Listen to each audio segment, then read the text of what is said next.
Hello guys, in this video I'm going to show you how to request a repair in LG thinq. The first thing you need to do is enter the app.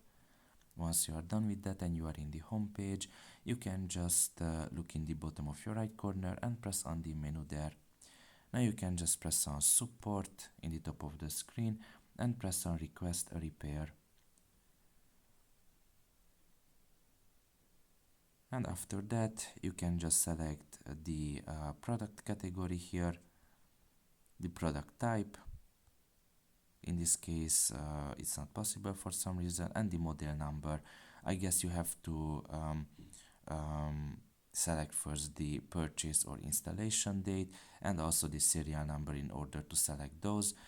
And after that you can just go to the product issue section.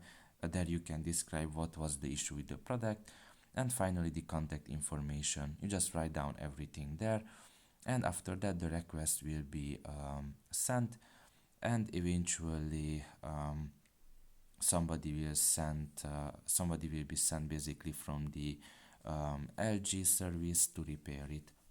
So that's pretty much it really. I hope this video was helpful to you. Thank you for listening and see you next time. Bye bye.